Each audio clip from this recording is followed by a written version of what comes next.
Nafas Keabadian. Nafas Keabadian, Jurnal Sang Musafir Kesadaran. Peta Transendensi 24 episode. Dari paradoks materi menuju peleburan cinta ilahi. Nafas Keabadian, Jurnal Sang Musafir Kesadaran. Peta Transendensi 24 episode. Dari paradoks materi menuju peleburan cinta ilahi. Prolog, nafas yang terlupa. Tariklah nafas perlahan, lalu hembuskan. Sederhana, begitu sederhana hingga mekanismenya luput dari perhatian sepanjang hayat. Namun, mari kita berhenti di ambang pintu kesibukan dunia ini. Pernahkah engkau bertanya, apa sebenarnya nafas itu? Mengapa sebongkah jasad yang tersusun dari atom-atom mati, karbon, hidrogen, dan kalsium, tiba-tiba dapat mencintai, menangis, dan mencari arti ketika nafas hadir, namun seketika menjadi tanah yang sunyi saat nafas pergi? Apakah nafas hanya pertukaran gas O-2 dan CO-2 di jaringan alveolus? Ataukah ia adalah interaksi termodinamika, sebuah sistem terbuka yang melawan entropi semesta? Lebih jauh lagi, bagi para mistikus, nafas adalah jembatan gaib antara dunia materi yang fana dan misteri kesadaran yang abadi. Seluruh perjalanan kita di panggung bumi ini terbentang di antara dua titik, satu nafas pertama saat lahir, dan satu nafas terakhir saat pulang. Di antara kedua ketukan itulah, seluruh kisah pencarian jati dirimu ditulis. Episode 1, Rahim Kosmik, Perspektif Kimia dan Fisika. Sebelum ada nama dan wajahmu, ada subpurba atom-atom yang dimasak di inti bintang-bintang biliaran tahun lalu.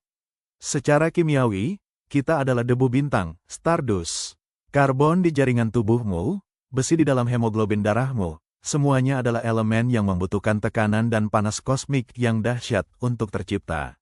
Secara hukum fisika, tubuhmu adalah perwujudan energi yang memadat sesuai rumus E sama dengan mc/mc.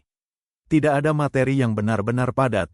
Jika kita memperbesar atom-atom penyusun jasadmu, 99,99999% dari dirimu adalah ruang kosong, sebuah kehampaan yang bergetar. Rahim kosmik menyatukan energi ini, memadatkannya ke dalam medan gravitasi bumi, bersiap untuk sebuah ekspresi kehidupan yang lebih rumit. Ketiadaan mulai merajut wujudnya. Episode 2, Cetak Biru dan Tarian Sel, Biologi Filosofis. Di dalam kegelapan rahim yang sunyi, tarian biologi dimulai. Seuntai DNA membuka gulungannya seperti sebuah gulungan kitab suci kuno yang baru dilepas segelnya. Huruf-huruf kimia, adenisin, timin, guanin, sitosin, bertindak sebagai kode kosmik yang mendikte bentuk mata, detak jantung, dan arsitektur otakmu. DNA adalah memori biologis, sebuah estafet evolusi yang tidak pernah putus sejak organisme bersel tunggal pertama muncul di samudra purba. Napas spiritual bertindak sebagai katalisator. Ia menerobos masuk, memicu tungku-tungku mitokondria di dalam miliaran sel yang baru membelah. Sel-sel itu melakukan koreografi yang presisi, sebagian mengorbankan diri, apoptosis, agar jari-jarimu terbentuk, sebagian berdenyut bersama membentuk dinding otot jantung. Jantung mulai mengetuk dinding dada, sebuah tanda bahwa jasad siap mengarungi ruang dan waktu. Tubuh fisik telah mewujud menjadi bait suci yang hidup. Episode 3, Benturan Dunia dan Ekonomi Hasrat, Adam Smith dan Rasionalitas. Anak manusia lahir dan menangis, menghirup udara bumi yang dingin. Seiring pertumbuhan fisika dan biologinya, ia mulai berinteraksi dengan dunia luar yang dipenuhi keterbatasan sumber daya. Disinilah rasionalitas manusia terbentuk, seperti yang digambarkan oleh ekonom Adam Smith. Manusia mulai menyadari hukum sebab akibat di dunia material. Ia didorong oleh kepentingan diri sendiri, self-interest, untuk bertahan hidup. Untuk mendapatkan makanan, kenyamanan, dan keamanan, akal manusia mulai menghitung untung dan rugi. Ia bertukar energi dengan lingkungannya. Adam Smith melihat bahwa dorongan pemenuhan kebutuhan ini secara tidak sadar menciptakan keteraturan di masyarakat melalui invisible hand. Namun, di tingkat individu, proses ini mulai memenjarakan kesadaran manusia dalam identifikasi materi. Manusia mulai percaya bahwa dirinya adalah apa yang ia miliki dan apa yang ia konsumsi. Sinapsis baru di otak. Guratan-guratan elektrokimia ini menetap sebagai memori. Memori adalah benang-benang tenun yang menjahit masa lalu agar tetap hidup di masa kini. Dari tumpukan memori inilah lahir akal, intelek, sebuah alat canggih yang mulai memetakan jarak, waktu, dan identitas. Manusia tidak lagi sekadar bergerak berdasarkan insting biologis, ia mulai merencanakan, mengantisipasi, dan membayangkan masa depan. Akal menciptakan ilusi linearitas, masa lalu yang telah tiada dikaitkan dengan masa depan yang belum terjadi. Manusia terjebak di dalam labirin pikirannya sendiri, terus memutar rekaman memori lama untuk menebak hari esok.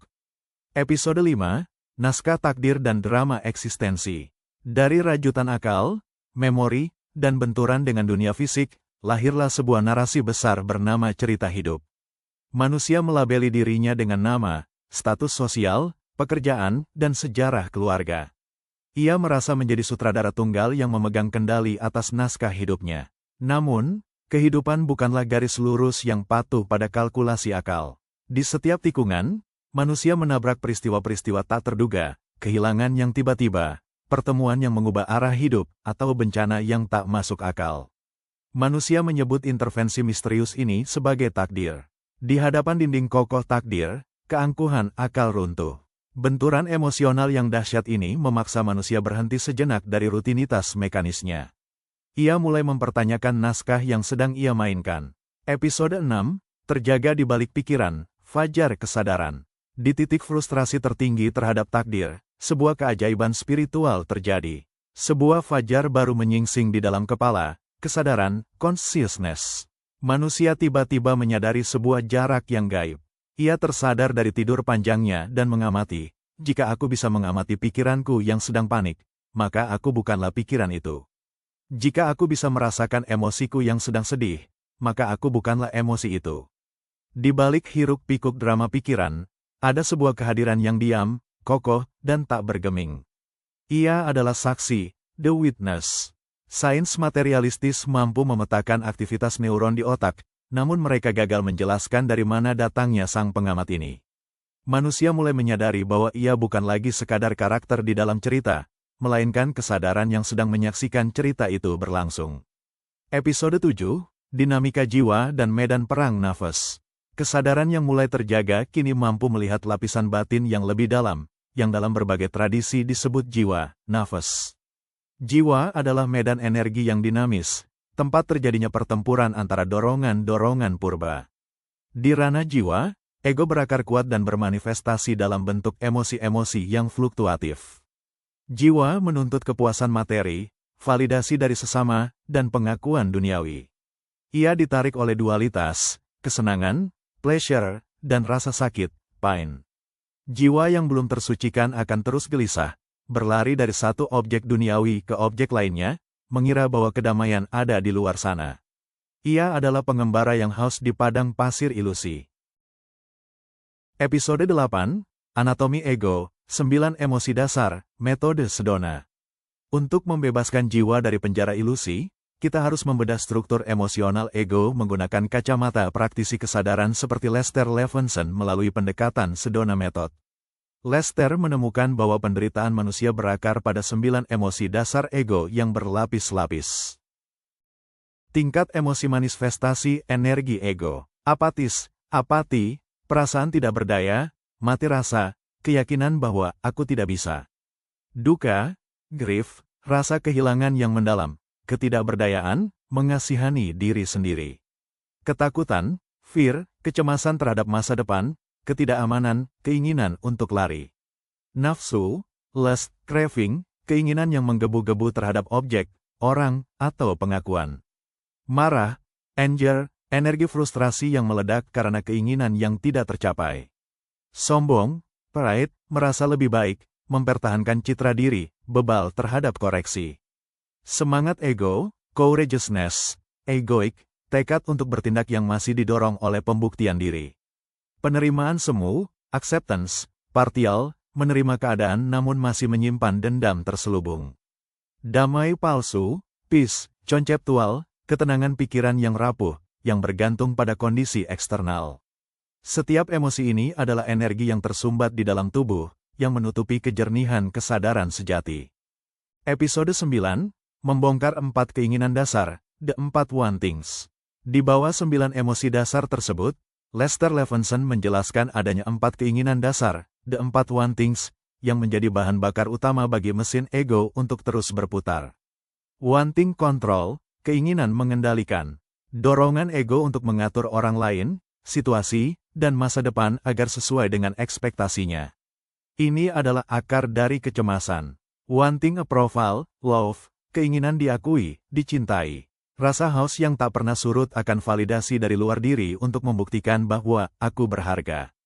Wanting security, survival, keinginan aman, bertahan hidup. Ketakutan mendasar akan kematian fisik atau kehancuran identitas sosial, yang melahirkan sikap defensif dan posesif. Wanting separation, keinginan terpisah, menjadi istimewa. Keinginan ego untuk merasa berbeda, lebih unik, atau lebih menderita daripada orang lain demi menegaskan keberadaan aku yang terpisah dari totalitas.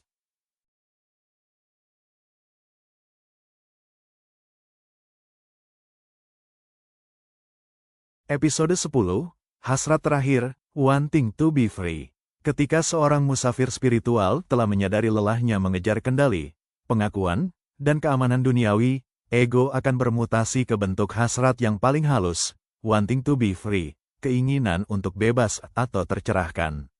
Ini adalah paradoks terbesar dalam perjalanan spiritual. Keinginan untuk bebas seringkali didorong oleh ego yang frustrasi terhadap realitas saat ini.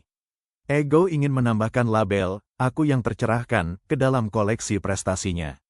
Selama subjek masih berhasrat dan mengejar kebebasan sebagai objek di masa depan, selama itu pula ia menolak kedamaian yang sudah ada di sini, saat ini. Praktisi kesadaran harus melepaskan, release, bahkan keinginan untuk bebas itu sendiri, berserah total pada apa yang ada.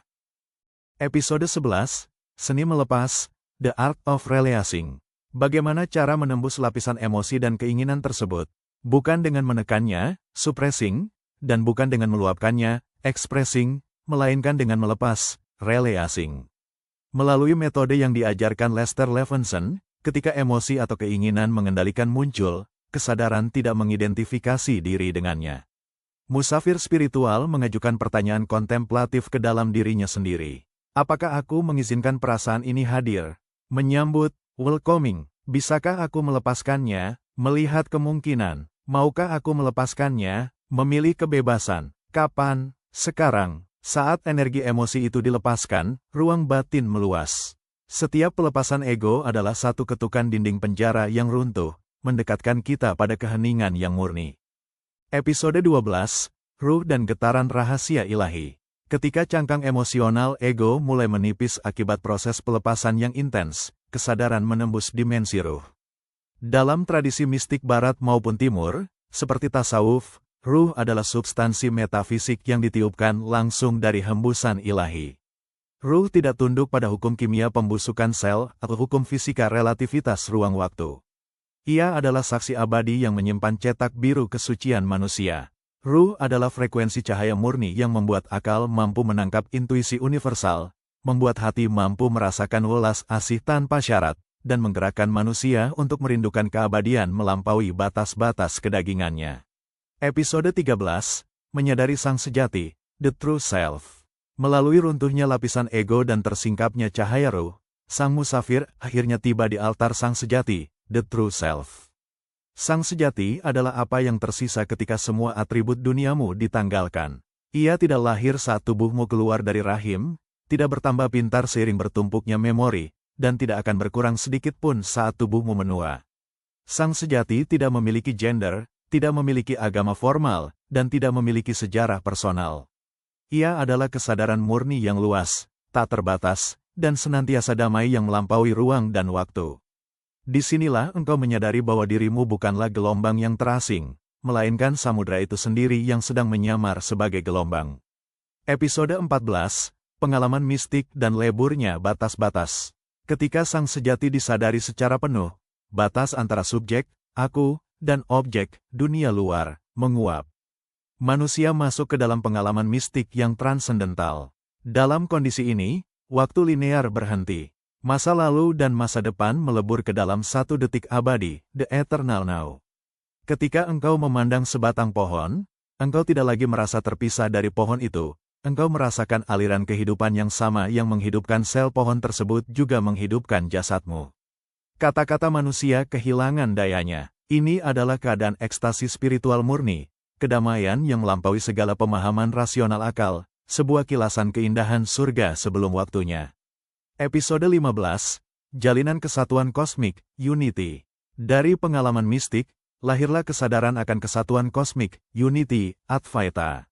Kesadaran tidak lagi melihat dunia sebagai kumpulan entitas yang terpisah dan saling berkompetisi seperti dalam distorsi ekonomi hasrat. Dunia dilihat sebagai satu organisme raksasa yang saling berkelindan.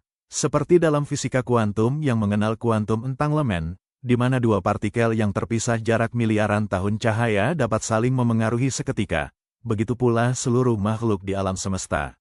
Menyakiti orang lain berarti menyakiti diri sendiri, mencintai sesama berarti menyembah sumber kehidupan yang sama. Keanekaragaman di bumi hanyalah cara Sang Tunggal merayakan keindahannya. Episode 16, Hembusan Terakhir, Kematian Fisik. Namun, jasad materi yang dipinjam dari elemen bumi memiliki batas kadaluarsa termodinamika. Entropi tidak bisa dilawan selamanya. Waktu yang dijanjikan pun tiba, kematian fisik. Napas terakhir dihembuskan kembali ke atmosfer bumi. Paru-paru berhenti mengembang, aliran elektrokimia di otak padam, dan triliunan sel melepaskan ikatan energinya untuk kembali menjadi debu tanah. Bagi ego yang belum terlatih, momen ini adalah tragedi kehancuran total. Namun bagi musafir kesadaran yang telah mempraktikkan pelepasan, kematian hanyalah proses menanggalkan pakaian luar yang sudah usang. Kesadaran tidak mati, ia hanya terbebas dari ruang sempit sang jasad. Episode 17, Samsara dan Misteri Reinkarnasi, Perspektif Hindu. Dalam perspektif spiritualitas timur seperti Hindu, kematian fisik bukanlah akhir dari perjalanan panjang kesadaran, melainkan sebuah halte transit dalam lingkaran samsara. Jika saat mati jiwa masih membawa karma, yakni sisa-sisa keinginan terikat, craving, lust, dan sumbatan emosional ego yang belum dilepaskan selama hidup, maka energi magnetis hasrat tersebut akan menarik kesadaran untuk kembali memadat ke dalam bentuk fisik baru. Jiwa mengalami reinkarnasi. Ia berpindah dari satu jasad ke jasad yang lain, dari satu masa kehidupan ke masa kehidupan berikutnya, membawa rapor spiritualnya sendiri. Proses ini adalah sekolah kosmik yang panjang, di mana jiwa terus belajar hingga seluruh utang karmanya lunas dan egonya benar-benar habis terbakar. Episode 18, Hukum Karma dan Anika, Perspektif Buddha. Dalam perspektif Buddha, perjalanan reinkarnasi dipahami secara lebih radikal melalui hukum Anika, ketidakkekalan, dan anatta, ketiadaan inti diri yang permanen. Buddha menjelaskan bahwa tidak ada jiwa yang padat yang berpindah baris, melainkan arus kesadaran, vijnana, yang terus mengalir, digerakkan oleh momentum hukum karma. Penderitaan, dukkha, terjadi karena manusia melekat pada bentuk-bentuk fana yang selalu berubah. Ketika manusia menyadari bahwa tubuh, memori, dan ego ini bersifat cair dan tidak kekal, ia berhenti menggenggamnya. Reinkarnasi adalah kelanjutan dari rangkaian sebab akibat energi hasrat yang belum selesai.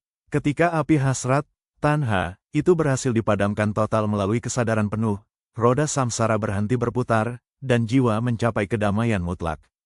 Episode 19, Ruang Antara dan Penyingkapan Tabir, Alam Barzakh. Bagi pengembara yang berjalan dalam koridor tradisi esoteris Abrahamik, seperti tasawuf Islam, setelah kematian fisik, kesadaran ditarik masuk ke dimensi alam barzakh. Barzakh secara harfiah berarti pembatas, atau ruang antara yang memisahkan dunia materi dan akhirat abadi. Di alam barzakh, semua ilusi fisik hancur. Tidak ada lagi ruang untuk berbohong atau memakai topeng sosial. Tirai-tirai tebal yang selama di dunia menutupi penglihatan spiritual seketika disingkapkan tajam. Jiwa berada dalam kondisi kesadaran yang sangat murni dan transparan, mengalami penantian yang penuh refleksi di mana getaran amal dan niatnya selama di bumi mewujud menjadi lingkungan ruhaninya saat itu. Episode 21, Cermin Kebenaran dan Pertemuan Hakikat Diri. Ketika kesadaran telah bangkit seutuhnya, terjadilah pertemuan dengan hakikat diri. Jiwa berdiri telanjang di hadapan cermin kebenaran ilahi tanpa ada sekat identitas duniawi yang tersisa. Di titik ini, engkau tidak lagi dinilai berdasarkan berapa banyak harta yang kau kumpulkan dalam sistem ekonomi Adam Smith, atau seberapa megah cerita hidup yang kau bangun di bumi. Engkau melihat esensi dirimu yang murni sebagai pancaran cahaya ilahi.